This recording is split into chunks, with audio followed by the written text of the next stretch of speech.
Hola, mi nombre es Gerardo Álvarez Uría. Nací en Gijón y estudié la carrera de Medicina en Oviedo.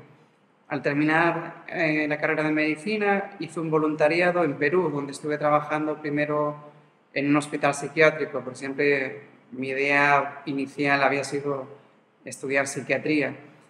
Pero no me gustó mucho y me salió la oportunidad de trabajar como médico en un barco hospital que iba por el Amazonas, por la frontera entre Brasil y Perú, y visitábamos, bueno, pueblos muy recónditos donde no había pasado un médico en años. Y fue mi primer contacto con la medicina tropical y con las enfermedades infecciosas, y desde entonces es a lo que más me gusta y a lo que he dedicado mi vida.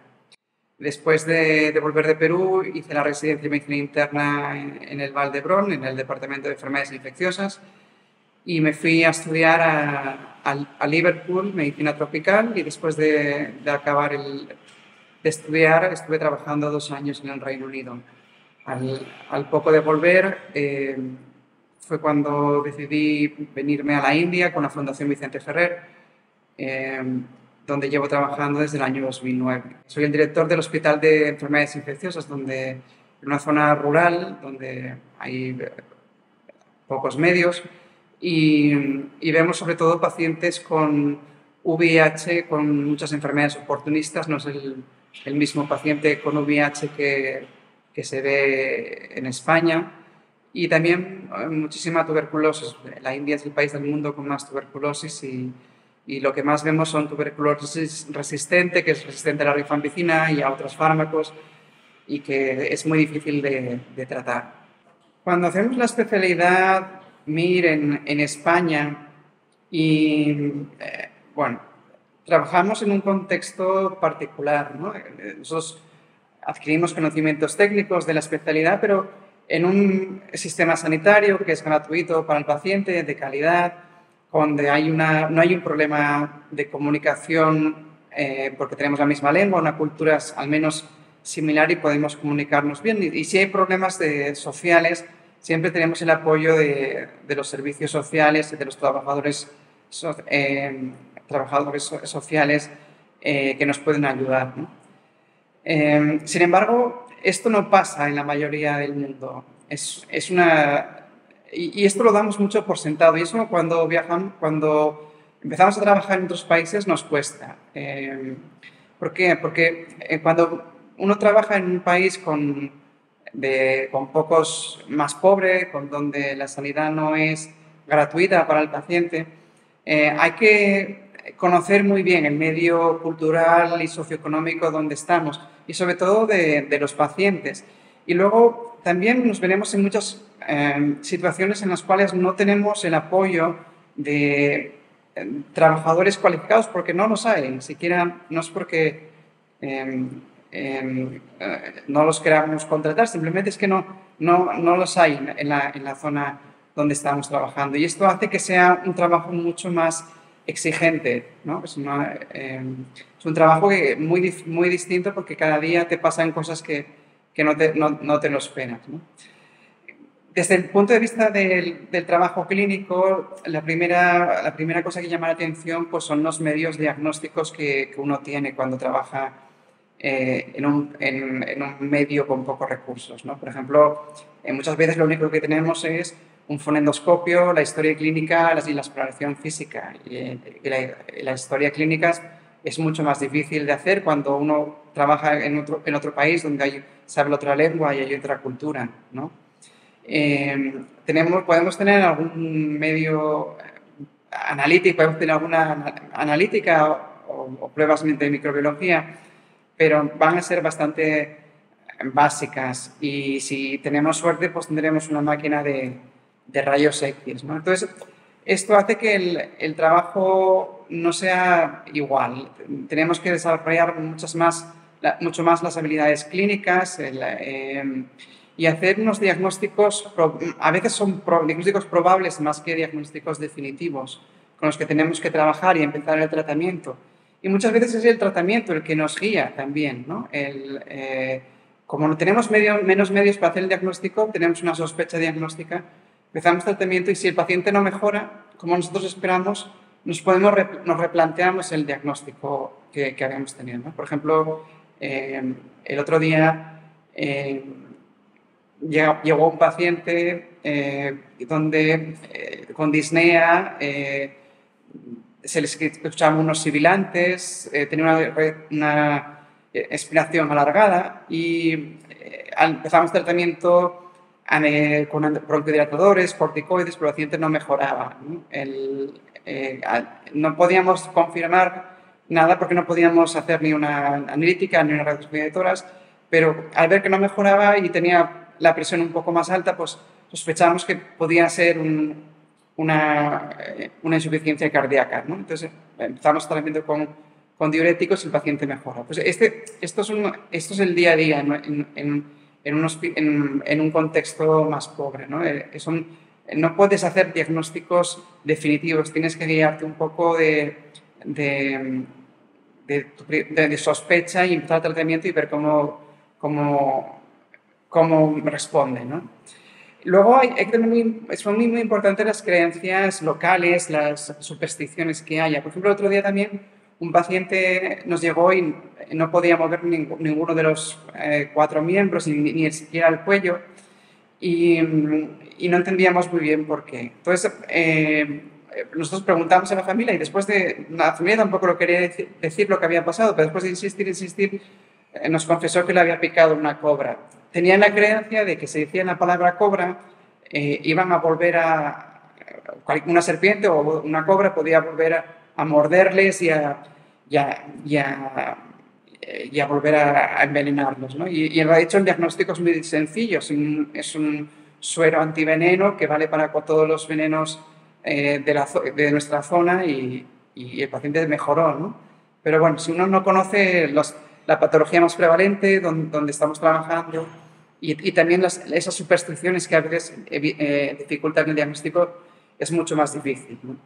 Otra cosa curiosa que es distinta es el volumen de pacientes. Por ejemplo, nosotros en nuestro hospital, el pase de visita pues, son 70 pacientes ingresados y después de terminar la visita vamos a consultas externas y a lo mejor tenemos que ver 100 pacientes al día en consultas externas. Obviamente no podemos dedicar el mismo tiempo que se dedica en España a un paciente. Y entonces tienes que desarrollar un sexto sentido para saber dónde tienes que dedicar más tiempo, a qué pacientes necesitan más tiempo para hacer una historia clínica mejor o hacer una exploración física que ni siquiera te da tiempo con un volumen muy grande de pacientes, ¿no? Luego, también, otra cosa que te obliga a trabajar en estos medios es que sales de tu área, del área de tu especialidad. Tienes que adquirir conocimientos de otras especialidades porque no tienes otros especialistas que te apoyen, ¿no?, en el diagnóstico o el tratamiento de los pacientes, ¿no? Por ejemplo, yo estudié medicina interna y no vi un niño en mi vida durante la residencia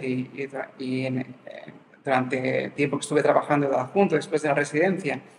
Sin embargo, cuando vine aquí a la India, pues tuve que aprender pediatría, porque tenía que ver pacientes con niños con VIH que no los quería ver nadie, ¿no? Entonces, al final no es cuestión de ser igual de bueno que un pediatra, pero es aprender unos conceptos básicos que te sirvan para tratar a un niño, a los pacientes que te toquen, porque eres el último médico que los va a ver. No hay otra opción.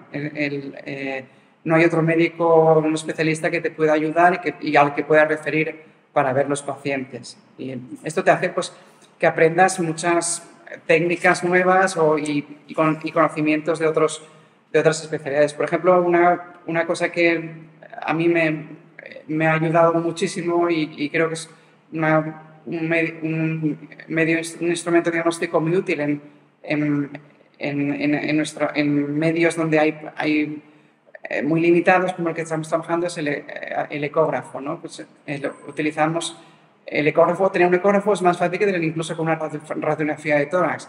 y es muy útil porque te puede servir, no para hacer un diagnóstico como un radiólogo, pero paciente grave, pues puedes ver si tiene, cómo está la volemia secundariamente mirando la vena cava inferior, o si tiene signos de fallo cardíaco en la ecografía pulmonar, o ver si tiene derrame pericárdico o como los órganos que están en el abdomen. Y es muy útil para el manejo del paciente agudo o para hacer técnicas, por ejemplo, hacer drenaje de abscesos, que cuando no tienes un cirujano, pues el paciente está séptico, pues la única forma que tienes tú que drenar el absceso que ves, por ejemplo, en el hígado, o un empiema, o un taponamiento cardíaco, que es muy frecuente en pacientes con tuberculosis, ¿no? Otra cosa que también llama mucho la atención a los médicos españoles que vienen es la importancia del coste de nuestras decisiones, ¿no? Ya no solo para lo que cuesta al hospital donde estamos, donde estoy seguro que no tendrá unos medios ilimitados y no podemos pedir todas las pruebas diagnósticas o el tratamiento que haríamos en España, ¿no? Pero sobre todo muchas veces es para el paciente. El paciente, por ejemplo, un paciente te llega a consultas externas, un paciente que dice que no se encuentra bien, le miras la glucosa y está a 400 y tienes la presión arterial de 160 a 100. El paciente te dice que solo tiene 600 rupias para todo, ¿no? Para las pruebas diagnósticas y el tratamiento que le vayas a dar. Pues bueno, pues lo ideal sería pues mirar cómo está el riñón, mirar si tiene retinopatía, hacer una hemoglobina glicosilada, mirar si tiene cetonas y empezar tratamiento con insulina si parece que es una diabetes grave, pero con esas 600 rupias no tiene dinero para todo. Entonces tú tienes que parecen poco dinero, pero es que el sueldo mensual a lo mejor más común aquí son unas 5.000 rupias al mes, y con esas 5.000 rupias tienen que comer, alimentarse toda la familia, la mujer y 2 hijos que tiene el paciente, ¿no? Entonces, con ese dinero tienes que seleccionar qué son las pruebas diagnósticas más útiles y el tratamiento más útil. Por ejemplo, la insulina es muy cara comparada con los antidiabéticos orales. Entonces, pues tienes que jugar con lo que se puede permitir el paciente. Con todo ello, no quiero decir que cuando vayas a un país en vía de desarrollo vas a estar viendo pacientes todo el día. En realidad, lo más importante como clínico es formar a los trabajadores sanitarios que vayan a estar en tu equipo. Primero, porque ellos van a entender muchísimo mejor los problemas socioeconómicos y culturales de los pacientes que tú.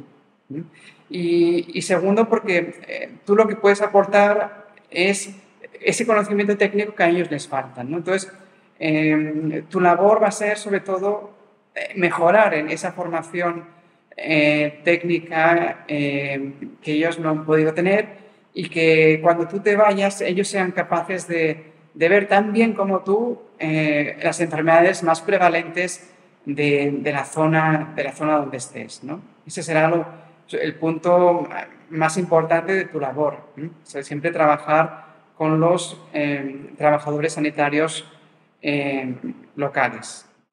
Otro tema del que quería hablar es trabajar como gestor en un medio con pocos recursos, ¿no? A veces, por la falta de profesionales, pues te toca trabajar como gestor de un hospital o como administración de un departamento de alguna parte. Entonces, es algo que al menos yo cuando estudié medicina nunca me había planteado, pero bueno, te toca porque no hay nadie, otra vez eres el único que puede hacer ese trabajo, ¿no? Estás trabajando en un medio rural y no encuentras trabajadores cualificados. Y como recomendaciones, quizás hacer un curso o un máster de gestión te podría ayudar, pero básicamente yo creo que aplicando un poco sentido común y teniendo, sabiendo que lo más importante es tus dotes de liderazgo y de motivar a tu equipo, se puede llegar muy lejos. No hace falta unos conocimientos técnicos de gestión muy complicados para hacerlo. Tienes... lo más importante es un poco dar ejemplo, que ellos perciban que te importa mejorar la calidad asistencial que tienes en el hospital o donde estés trabajando, centro de salud, donde sea, y que tengas unos objetivos claros y por supuesto priorizar. Tienes que priorizar primero tu tiempo porque ya tienes el trabajo clínico más el trabajo de gestor y también los recursos que tienes, ¿no? Es muy típico una persona que empieza, pues este equipo no me sirve, quiero cambiar todo este equipo, no. O sea, no te creas que es fácil cambiar un equipo. Tienes que trabajar con lo que hay y tienes que sacar el máximo potencial de tu equipo para conseguir los objetivos que te planteen. Y que sobre todo que los objetivos sean comunes, que todo el mundo comparta esa pasión por mejorar la calidad de los pacientes que te has planteado, ¿no? como gestor y mejorar lo que se puede dar con los recursos que están disponibles, ¿no? Por ejemplo, en nuestro caso teníamos un problema enorme para conseguir médicos que quisieran trabajar en VIH y tuberculosis, ¿no? Es una enfermedad que está muy asociada, hay mucho estigma y discriminación ya es difícil conseguir médicos que quieran trabajar en una zona rural. Pues lo que intentamos es que los médicos se dedicaran lo máximo tiempo posible a ver pacientes. Entonces intentamos quitar cualquier tipo de papeleo y incluso ayudarlos, por ejemplo, a tomar a la historia clínica, una parte muy importante la hacían trabajadores que no eran médicos, que siempre es más fácil de encontrar. Sobre todo, nosotros lo que utilizamos fueron trabajadores sociales que hacían dos cosas. Una es trabajar en el aspecto social de la enfermedad, que es muy importante en el VIH, y también ayudaban a los médicos a hacer una historia clínica de la medicación que tomaban, la adherencia al tratamiento y las descargas virales. Y eso cuando el médico pues, veía a los pacientes ya tenía una información ya recogida que le ayudaba mucho a tomar decisiones más rápidas, ¿no? Luego, como el trabajo como gestor también te obliga a estudiar cosas que ni te hubieras planteado cuando empezabas en la carrera de medicina, ¿no? Por ejemplo, una de las objetivos que nos planteamos en nuestro hospital fue digitalizar partes de la administración y de la historia clínica, no todo, pero claro, cuando empiezas a intentar digitalizar todo, pues lo primero que necesitas es un servidor, una conexión, ordenadores, conexiones entre el servidor y los ordenadores, una base de datos para meter los datos, ¿no? Para gestionar los datos. Entonces, en mi caso, había contratábamos unos informáticos para hacerlo, pero claro, había que ayudarles a desarrollar la base de datos para un hospital, que ellos no tenían conocimiento. Entonces, a mí me tocó pues, aprender un poco de programación para ayudarles a diseñar la base de datos, ¿no? No significa, a la vez, esto parece difícil, pero no lo es. Simplemente es tener unos conocimientos con los que puedas trabajar con otras personas. Y sobre todo, yo, según mi opinión, lo más difícil es empezar algo. Es empezar un proceso nuevo en el hospital, es lo que más cuesta. Y si tienes que aprender cosas que están fuera de tu ámbito profesional, lo tienes que hacer porque no te queda otra, no hay otro personal calificado que lo vaya a hacer. Y una vez que ya se empieza el proceso, comienza y ya está funcionando, ya es mucho más fácil que otras personas hagan el trabajo, el trabajo que empezaste. Bueno, y la última parte de la que quería hablar es la investigación. La investigación no se hace siempre, evidentemente porque es bastante difícil, pero según mi punto de vista es muy útil, puede dar una mejora a la calidad muy buena. Aunque no se publique, investigar te obliga a analizar, a evaluar lo que estás haciendo, si pueden haber otras formas de hacerlo que sean mejores, ¿no? Entonces, para ti, aunque no publiques, es muy útil, ¿no? Y luego, por supuesto, hay que tener en cuenta que la mayoría de las publicaciones están hechas en países ricos con muchos medios y las publicaciones hechas en contextos más pobres pues pueden ser mucho más útiles para otros trabajadores sanitarios, médicos que están trabajando también en entornos similares. ¿Cuáles son mis recomendaciones si queréis publicar? Obviamente es mucho más difícil porque no tienes el apoyo de alguien que te corrija el inglés o que te haga la estadística, pero no es imposible. Y lo primero, aquí sí que recomiendo hacer un curso, una formación en metodología de la investigación, porque es esencial. Creo que durante la carrera de medicina no tenemos la formación suficiente para hacer unos buenos estudios de investigación. Y hacer una formación extra me parece muy importante.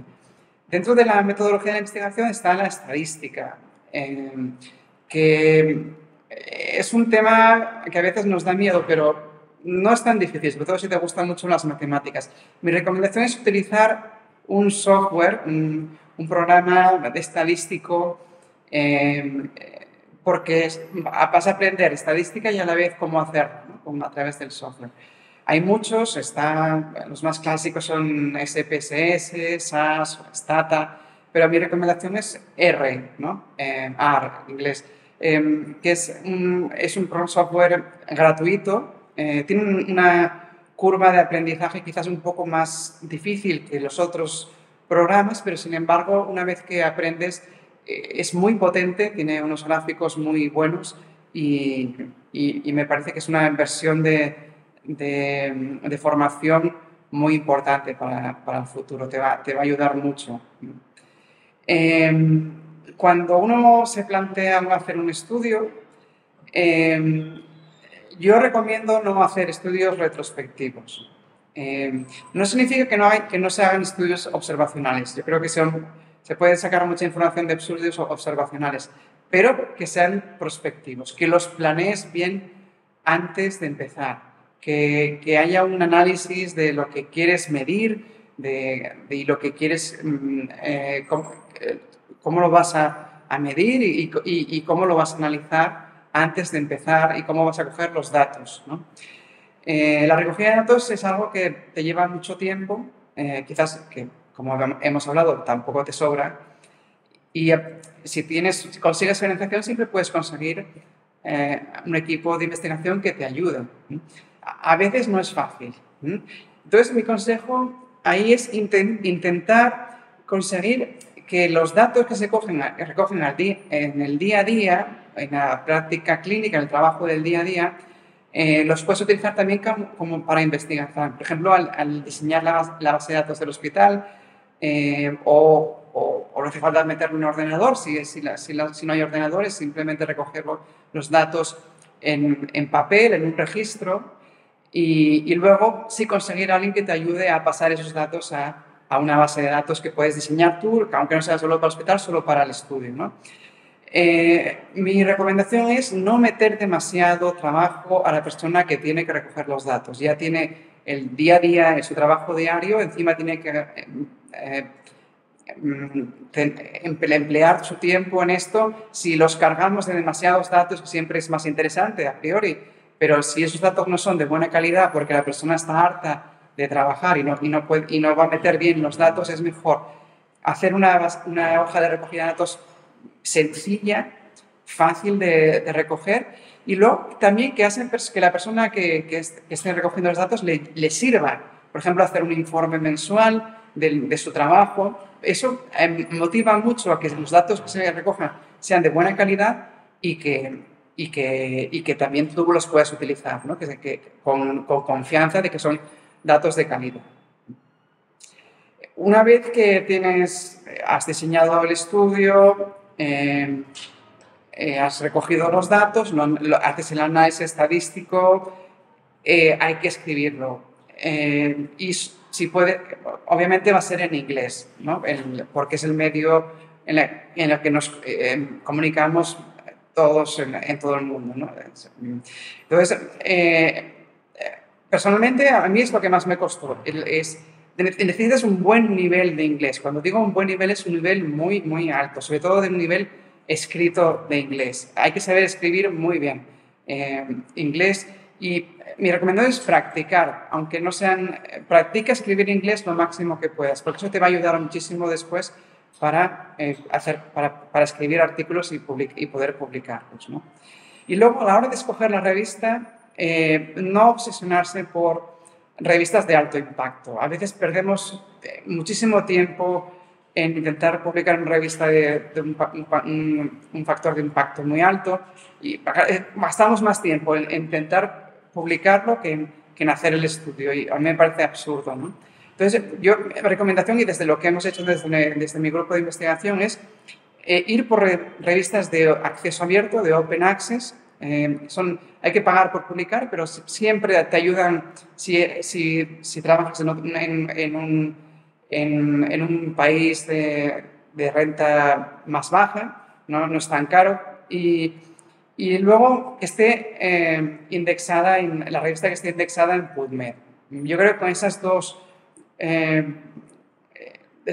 dos criterios de que sea open access y que esté indexado en PubMed, vas a llegar a una audiencia muy enorme, y el que lo lea, que probablemente sea otro médico trabajando en otro país pobre, va a poder leerlo sin tener que pagar nada, y la información va a ser mucho más útil que si vas a una revista de alto impacto que hay que pagar por ello, ¿no? Al final lo importante es que tu artículo se cite, tu artículo sea útil, más que publicar en una revista que se cite mucho, ¿no? Hay que cambiar el concepto. Es el artículo lo importante, no la revista. Bueno, pues esto es todo. Muchas gracias por escucharme, y si os interesa tener un contacto trabajar como médico cooperante, yo os animo a hacer un voluntariado. En la Fundación Vicente Ferrer abrimos opciones de voluntariado, y os dejaré un enlace para, por si os interesa, pues podéis aplicar desde la página web y ver si vuestro perfil encaja con lo que necesitamos desde aquí. Un saludo a todos.